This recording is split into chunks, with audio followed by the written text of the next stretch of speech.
ያልታሰበ እንባ። አሰላሙ አለይኩም ወራህመቱላሂ ወበረካቱሁ። ውድና የተከበራችሁ የቻናሌ ቤተሰቦች እንዴት ናችሁ?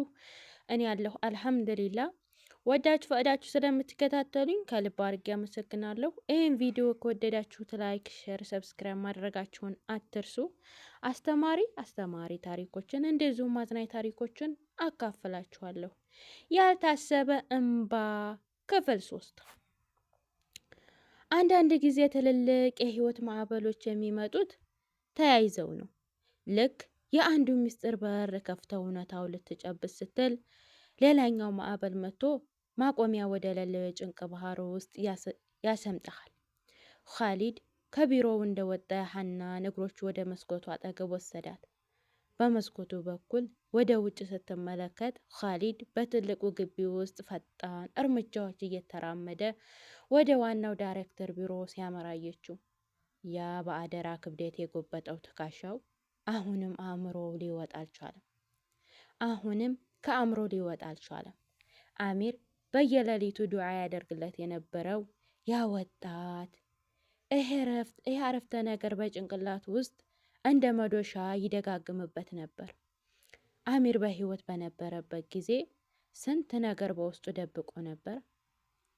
ሀና እጆቿ ደረቷ ላይ አድርጋ ትንፋሿን ለማስተካከል ሞከረች።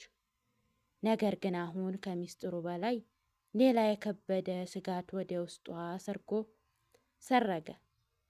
የማዕከሉ አካውንት መዘጋቱን እነዚያ መጠለያ አጥተው አባትና እናት አጥተው በማዕከሉ ጥላ ስር የተጠለሉ 100 በላይ የቲሞች ህጻናት እጣ ፈንታ ስታስብ ሆዷ ባባ። ያ አላህ አንተ የቲሞች መጠጊያ ነህ፣ ፈተናውን አቅልልልኝ ስትል በውስጧ አለቀሰች። በዚህ መሀል የቢሮው በር በዝግታ ተንኳኳ። የገባችው የማዕከሉ ረዳት አሰልጣኝ የነበረችው ወጣት ነበረች።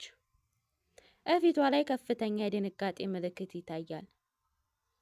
መሲሃና ሰምተሻል? የባንክ አካውንቱ ተዘግቷል እየተባለ ነው። ልጆቹ ዛሬ ማታ የሚበሉት እህል እንኳን ከየት እንደሚመጣ አልታወቀም። ዋናው ዳይሬክተር ቢሮ ውስጥ ትልቅ ስብሰባ አለ። አንቺም እየፈለጉሽ ነው አለቻት። ሀና ሳታቅማማሽ አሁን እመጣለሁ አለችና ሂጃቧን አስተካክላ ወደ ዳይሬክተሩ ቢሮ አመራች። ወደ ዳይሬክተሩ ቢሮ ስትገባ በክፍሉ ውስጥ የሰፈነው አየር እጅግ የከረረ ነበር። ክፍሉ በጭንቀት ጭጋግ የተዋጠ ይመስላል። ዳይሬክተሩ በሀሳብ ተግዘው ጠረጴዛቸው ላይ የተቀመጠውን ቀዝቃዛ ሻይ በባዶ እይታቸው በትኩረት ይመለከታሉ። ኻሊድ ደግሞ በንዴት ቆሞ በከባድ መተንፈስ ክፍሉን ይብለጥ እያጠበበው አንዳንድ ሰነዶች ያገላብጣል። የበሩ መከፈት ድምፅ ሁለቱንም አስደንግጦ እይታቸው ወደ እሷ ዞረ። ይሄ ዝም ብሎ የአሰራር ስህተት አይደለም አለ ኻሊድ፣ ድምፅ ውስጥ ትልቅ ቁጭት እየተሰማ። ሰነዶቹን ጠረጴዛው ላይ እያስቀመጠ ሁልጊዜ እኛ ላይ የሚጠቀሙበት ያው አሮጌ መንገድ ነው። የልጆቹን ስነ ምግባር ጥንካሬ ማዳከም ሲፈልጉ መጀመሪያ ቀለባቸውን ነው የሚዘጉት አለ ደፈን ባለ መንገድ። ዳይሬክተሩ በረጅሙ ተነፈሱ። እሱማ ግልጽ ነው ኻሊድ፣ ነገር ግን አሁን ዋናው ጥያቄ የሴራውን ምንጭ መፈለግ ሳይሆን እነዚያ ህፃናት ዛሬ ማታ እንዴት እናሳድራቸዋለን የሚለው ነው። የባንክ አካውንት ለመክፈት ቢያንስ የ1 ሳምንት የህግ ሂደት ይፈጃል ይላሉ አሉ። ወደ ሀና ዙረው ሀና ልጆቹ ሁኔታቸው አስቸጋሪ ነው። ለልጆቹ የዚህ ወር ቀለብ ሕክምና የሚሆን አስቸኳይ ገንዘብ በግል መንገድ ማሰባሰብ አለብን። ኻሊድ አንዳንድ ነጋዴዎችን ለማነጋገር አስቧል። ነገር ግን የአካባቢውን ማህበረሰብና እናቶችን በማስተባበር በበኩል ያንቺ ገዛ ያስፈልገናል አሏት። ሀና ኻሊድን ስታይ አንገቷን ደፋች። ለየቲሞች ከሆነ ህይወቴንም ቢሆን እሰጣለሁ አባባ፣ ምን ማድረግ እንዳለብኝ ንገሩኝ ብቻ አለች በጽናት። ኻሊድ መሬት እያየ መሲሐና አለ ድምፁ በአክብሮት ዝቅ አድርጎ። የአካባቢውን በጎ አድራጎት ሴቶች የሚሰበሰቡበት አንድ ትልቅ የኸይር ማህበረሰብ አለ። እዛ ሂደሽ ስብሰባ ላይ ንግግር እንድታደርጊና የልጆቹን ሁኔታ እንድታስረጅልን እንፈልጋለሁ። እኔ ደግሞ ከውጭ ያሉትን ነጋዴዎች አነጋግራለሁ፣ ጊዜ የለንም አለ። ሀና የኻሊድ ንግግር ስትሰማ እሷ አሁንም ሚስጥሩ ወደ ጎን አድርጎ ለየቲሞች ቅድሚያ መስጠቱን በውስጧ ትልቅ መከባበርን ፈጠረባት። አሚርም ቢሆን ኖሮ ልክ እንደዚህ ነበር የሚያደርገው። ከቢሮ ወጥተው ወደ ግቢው ሲገቡ ኻሊድ መኪናውን ከመምራቱ በፊት ለአንድ ሰከንድ ያህል ቆመ። ወደ ሀና ሳይዞር ጀርባውን እንደሰጣት ዝቅ ባለና በጥልቅ ስሜት በተሰበረ ድምፅ እንዲህ አለ። መሲሐና ቅድም ቢሮ ውስጥ የጀመርነውን ታሪክ እንዳልጨረስኩ ታውቃለሁ ልበልሽ። በጥያቄዎች እየደማ እንዲሆንም ይገባኛል። ነገር ግን አላህ ምስክሬ ነው፣ አሚር የሰጠኝ አደራ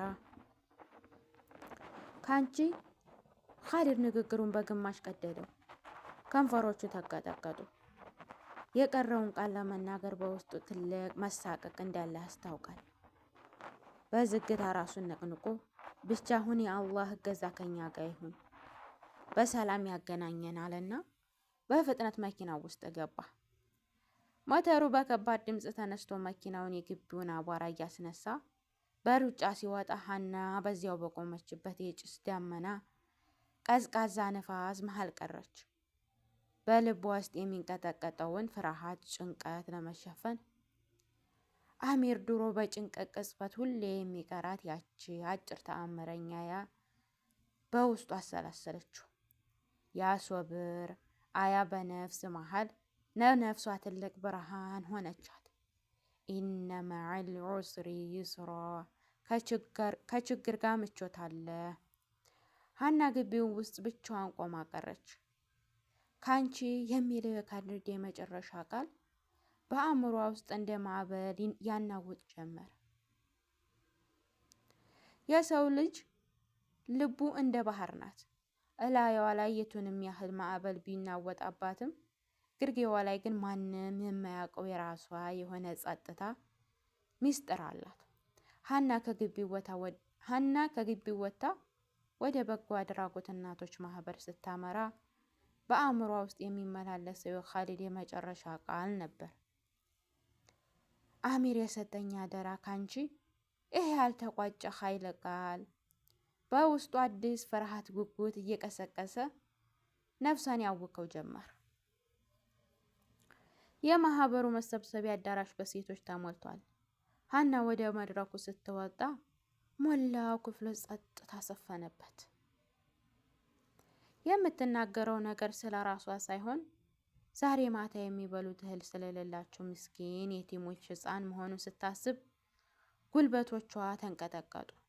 ነገር ግን በረጅሙ ተነፈሰች። በስሜት የተሞላ ድምፅ አውጥታ መናገር ጀመረች። ስለ ሕፃናት ስቃይ፣ ስለ ማዕከሉ መዘጋትና ስጋት እና አሚር ጥሏቸው ስለሄደው ትልልቅ አደራ በዝርዝር አብራራች። የቃሉ እውነተኝነት ያደረባት ትልቅ ሐዘን በአዳራሹ የነበሩት እናቶች ልብ ሰነጠቀው። ብዙዎቹ እንባቸውን መቆጣጠር አቃታቸው። በስብሰባው ማብቂያ ላይ እናቶቹ የያዛቸውን ወርቆች፣ ጥሬ ገንዘብ፣ የቁም ዕቃዎችን ጭምር በመለገስ ትልቅ የአንድነት አጋርነታቸውን አሳዩ። የሀና ልብ በአላህ እገዛ በሶብር ፍሬ ተሞላ።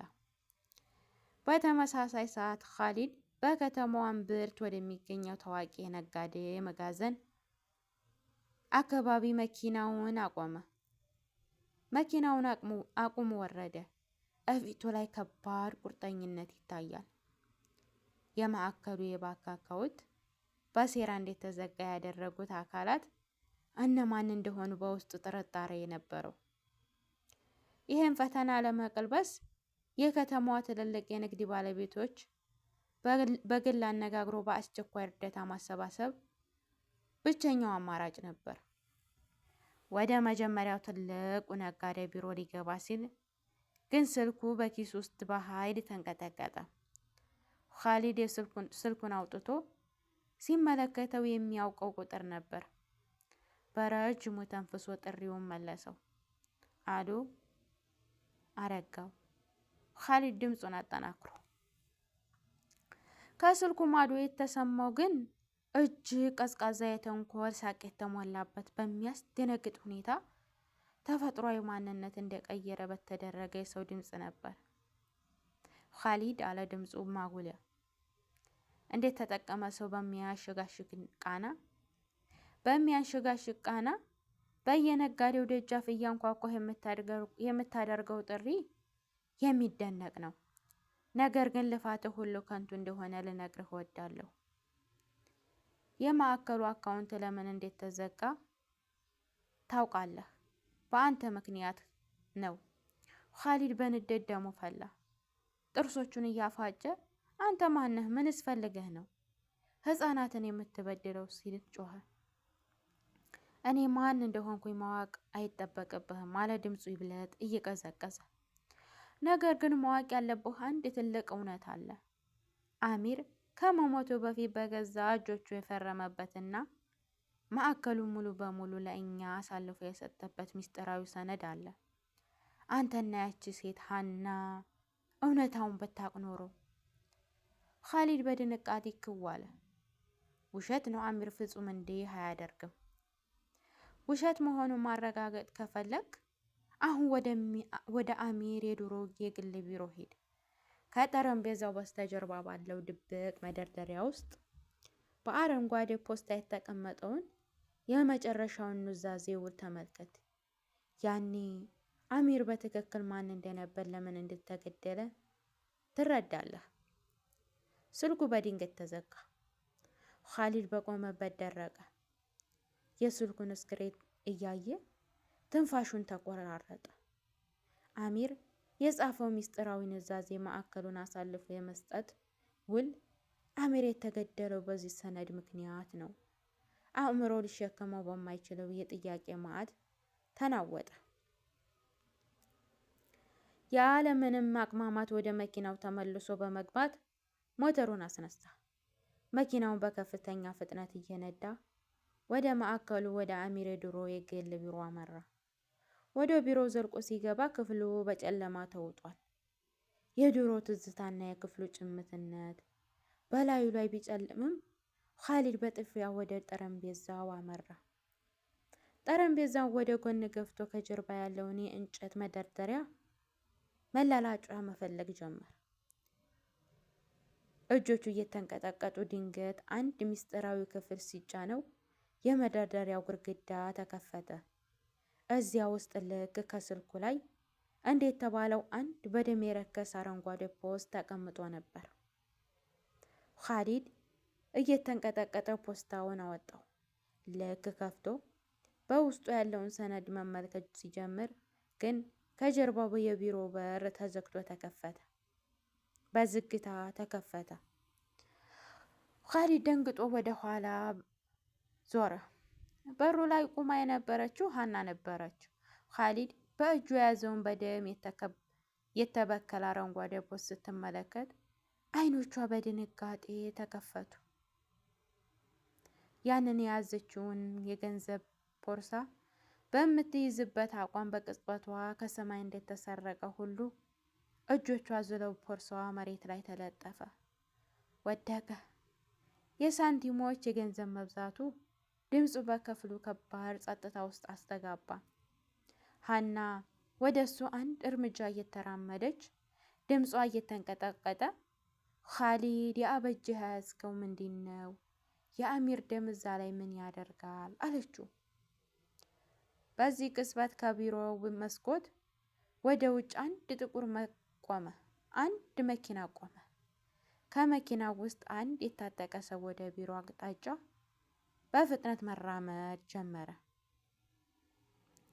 ሀባይብ ስለተከታተላችሁኝ በጣም አድርጌ አመሰግናለሁ። ይህን ቪዲዮ ከወደዳችሁት ላይክ፣ ሼር፣ ሰብስክራይብ ማድረጋችሁን አትርሱ። አስተማሪ ታሪኮችን አካፍላችኋለሁ። በቀጣይ በአዲስ ቪዲዮ ኢንሻአላህ እንገናኛለን። መልካም ጊዜ ይሁንላችሁ።